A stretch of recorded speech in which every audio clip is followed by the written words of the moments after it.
Peter Alexander, thank you so much. Marco Rubio is with us from Michigan, where he held a rally last night. Senator Rubio, good morning to you, sir. Good morning. Well, there have now been these 4 Republican contests. Donald Trump has won 3 of them. We've seen the race, the field of candidates narrow, and yet this dynamic seems to be the same. You've got you and Ted Cruz and some of the other candidates fighting each other, and Trump sailing to victory. A lot of Republicans asking this morning, why not take on Trump directly? What's your answer to that? Yeah, first of all, I think you need to take everything that we've applied to the lessons of every other campaign before and throw them out the window. This is a very unusual year and a very unusual process.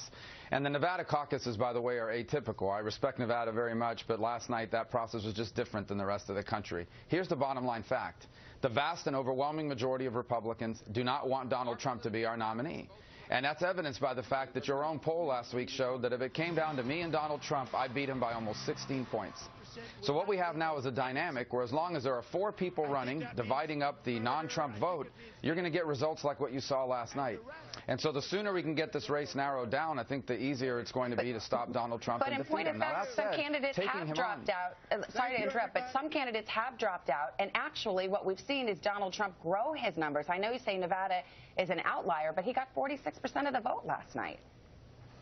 Yeah, and Mitt Romney got over 50% in the last caucus in Nevada with the same number of candidates in the race. So, as I said, I mean, it's a state that has always delivered something like that or along those lines. And look, I love Nevada. We did well. We picked up delegates there last night, and we move on. But one candidate has dropped out between Saturday and today, and that's Governor Bush.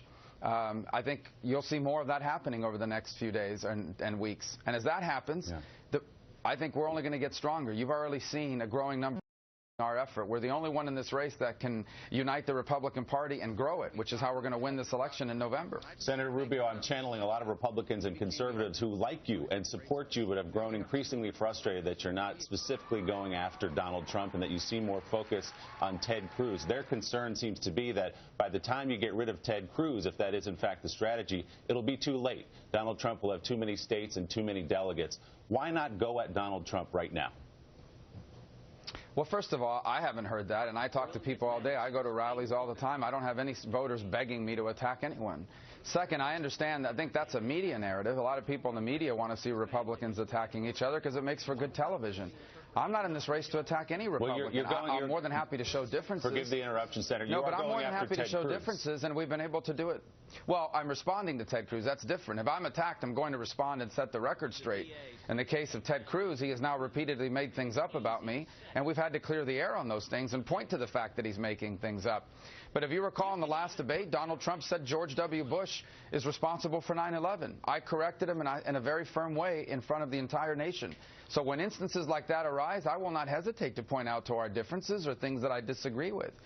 But I didn't run for office to tear up other Republicans. I'm going to tell people who I am and why I'm running, and I'm going to give them a choice. If they elect me, they're going to have someone that unifies this party, grows this party, governs this country responsibly, deals with our challenges, and I will be a president for all Americans, even the people that don't agree with us. I will try to bring this country together as best I can. Senator Marco Rubio, always good to get your time, sir. Thank you. Thanks, Senator. Thank you. And